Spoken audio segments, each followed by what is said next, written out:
Artifacts that date back to about 3000 BC prove that boxing, kicking, and grappling were practiced in the Sumerian kingdom of Mesopotamia.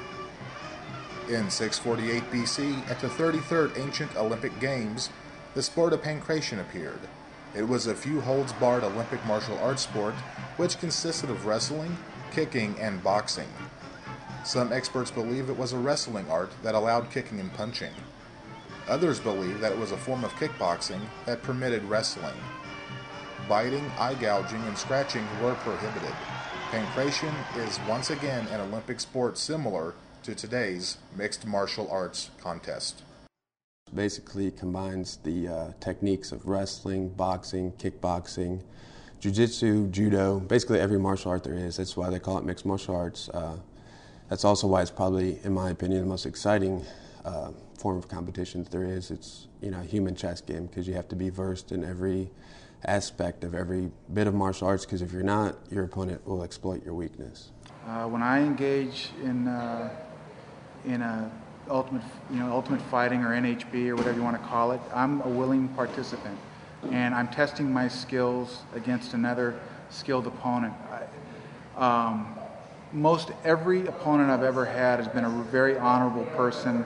You know, we shake hands before, we shake hands after, and we fight hard in between. But it's a battle of skills and a test of wills. It's an honorable sport. One of the things that people love about you and continue to really enjoy about you is your ability to beat bigger opponents. You're what, about 6'1", 180 pounds?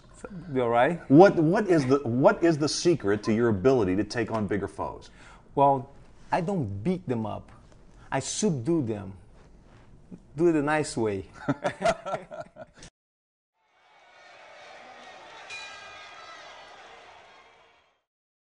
If we go down to Rule 48.1, you have specific rules about ultimate fighting, and ultimate fights are not allowed to be licensed, or are not licensed in the state of West Virginia. I guess the question would be, why is that? Well, laying on their backs, you're allowed to strike when you're down, you're allowed to hit and punch when a person is down laying on their back. They have submission holds by either choke holds. If you're choked unconscious, which is very rare, but it does happen, and you basically recover within 10 seconds, you're fine. A choke out is not a strangulation by air. And what happens is it stops the blood flow to your head, which causes you to go unconscious for a few seconds. Pressure points, getting an arm or a joint into a certain situation that someone has to submit. We just don't see that as a safety. We see it as a safety issue. We don't see it as safety for the fighters. In the course of a boxing match, you're going to take thousands of punches throughout the rounds. Even if you win, I'm going to take a couple hundred punches to get to the end of that fight. Where in mixed martial arts, there's so many different ways to win. There can be a submission, be a tap out, ref stoppage. The only way to win is not a knockout. So therefore, you might only take 3-4 hits, if any. Last fight I had, it was can't beat that one. The guy did not touch me one time. 20-minute fight, he did not hit me one time. I think we've got some footage of Royce in action, and we just want to show our viewers what he's like when he actually gets in the ring. And I think people will be surprised at you really don't pound people into submission. Like you say, you're all about neutralizing your foe. It's based on technique and leverage. You don't have to be big, strong. You don't have to be fast. You just got to know what you're doing. You don't see the injuries in Tough Man because of the safety factors that we put into effect in these types of things. Having competed in both, I find that in a strange way that the mixed martial art is a little bit more humane, I think. You have different levels of knockouts, 1 through 5.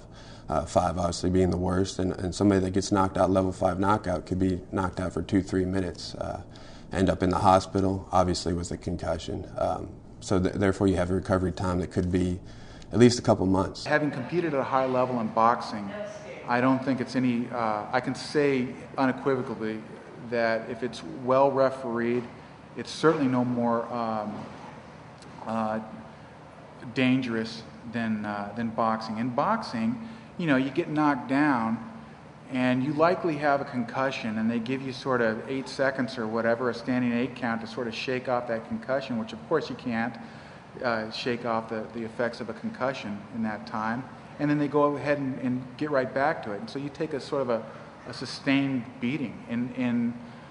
In no holds barred or ultimate fighting, normally when somebody gets a decided advantage, the end follows very quickly, and so the guy doesn't take that sustained pummeling that he might otherwise take in boxing.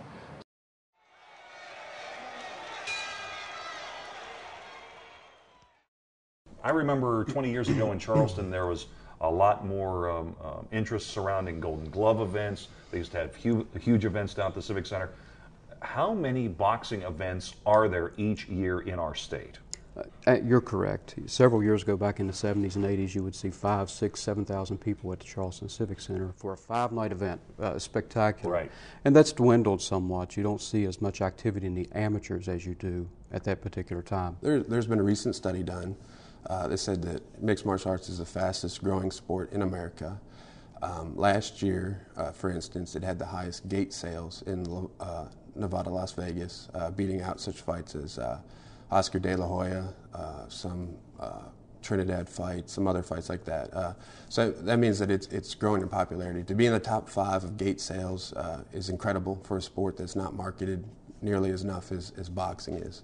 Also, on a international level, in Japan, you're looking at crowds that exceed numbers of 90,000.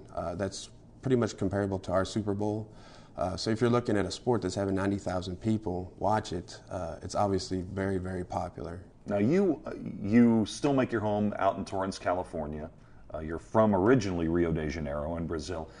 Why are you in Charleston? What brings you to West Virginia? I have a representative of mine who teach over here for me. So I just come over a couple times a year. I try to come over and just make sure that he's on the right track. Roger, let me ask you, in terms of ultimate fighting, is the nature of the sport the case that this will never be regulated in the state of West Virginia? I mean, would the essence of the sport have to change before they could get a license for this state? Or are there things that they could do involving safety that would allow them to be regulated? I'm probably going to defer that to the commissioner, but I think it comes back to that safety issue again. If the commission maybe at some future date could be assured that the fighters, that there are enough safety measures put in place for the fighters, who knows? I mean, I can't say that. There's a whole commission that would decide upon that, and a legislature that would promulgate the rules and regulations. But keep in mind that the ultimate responsibility of the commission is to protect the fighter. We've been in talks with them before, and those talks even got as far as they were going to go ahead and let us have competitions, but the athletic commission said you have to use our referees and our judges. And the problems, what made those talks break down a couple years ago was that would make our sport unsafe. If I have a referee that's never seen the competitions, never been educated, he's not going to know when somebody's in trouble or what's going on, especially when they get to the ground and start using summations or strikes. And then somebody will get hurt. And that was the problem then. Same thing with the judges. If a judge doesn't know what's going on when they're on the ground, obviously it's not going to be judged correctly. Actually, more rules in mixed martial arts than there is in boxing. I knew it was going to be big. I mean, any product that you bring into America, the world will see it. My family's been doing this for a long time back in Brazil. But people did not see it, people didn't know until it came to America.